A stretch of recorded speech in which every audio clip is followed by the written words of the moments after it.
Hi guys, I'm back at the tanks now. You might wonder how we check the water level in this water tank. Well, I'm a lucky person, I guess you would say, because I actually have had for several years what they call a thermal camera. It's hard to see here. Let me see if I can get it where I'll take a good picture of that screen. Boy, it ain't taking very good at all.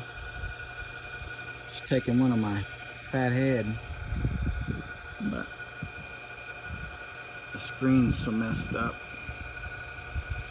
Well, I thought I could get a good one, but maybe after dark I'll take one of something else and show how it works.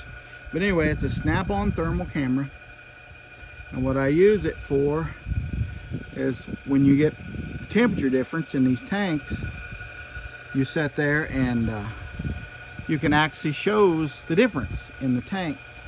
I've had this camera for several years, and it sure saved me a lot of climbing up and down ladders and everything. But I thought I would explain a little bit how these separators and the water tanks and the oil tanks and everything work.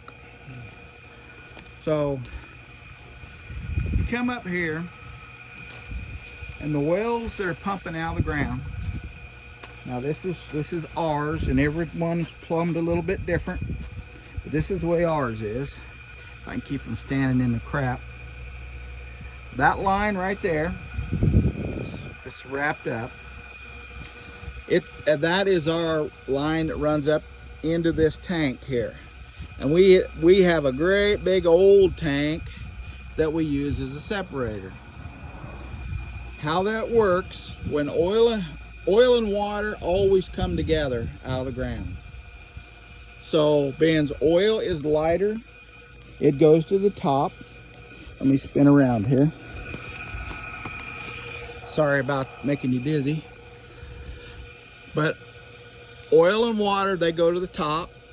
Oil goes to the top, water goes to the bottom. So you see this other line right here. I'm gonna zoom in there. It comes up, and then it goes up the top, if it'll zoom, and then it goes into this tank right here. Well, that is our water tank. And see, it actually draws from the bottom and goes up to the top. Then you see this other line right here. My finger keeps messing it up.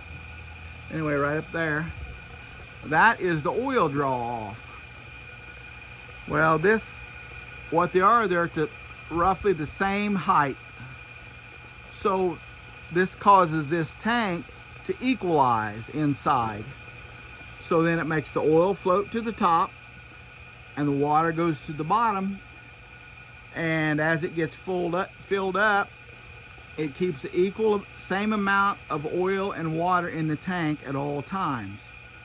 So if the well's making more water, the water will come up and go into this tank here. And then when it has more oil, it'll come in this line and run over. Now this is just a hose we had. It's got a sag in it. It needs to usually go straight across. And then it goes, and those there are stock tanks. Those are what goes into. So, but that's how it generally works. You know, like I say, your oil and water. Most of these you'll see are tall and skinny. They're usually the tallest ones on the property. And then you look at all these tank dikes around here. This has still got water on it here. Sorry. You see there's a big berm around them all. These tank dikes have to be big enough to hold the amount that is in all these tanks. That's the general rule of thumb, how big the tank dikes have to be for what tanks are inside it. So, but anyway, that's a general how a separator works.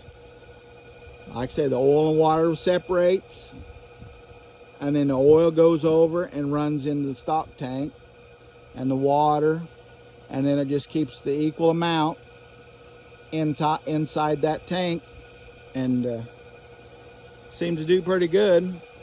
This noise you hear behind me, this is our injection pump. We got a 5 horsepower electric motor, and that's a hydrocell pump, and it takes the water out of that stock tank. It comes up out of the ground here, from there. Right there's a filter on the other side of that, and it comes over here into this pump right there, and then as it's pumping in, this is your high pressure side here, and you have a bypass, and this bypass just runs it right around back into here.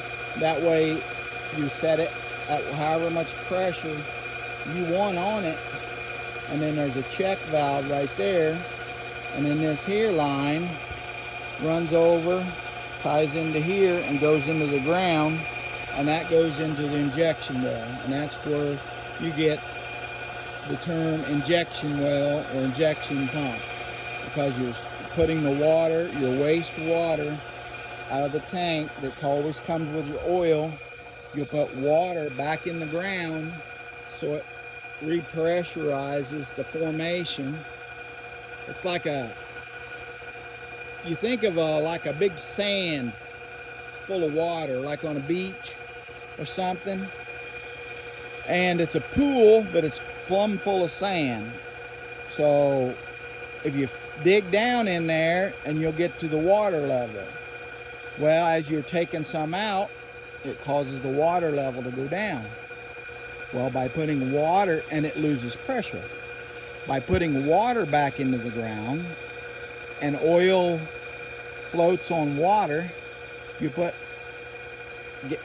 your water in one location, and it will push the oil to the next well away from it, and then that's what they call a water flood. So that's the way we do it on the shallow wells here where our stuff is.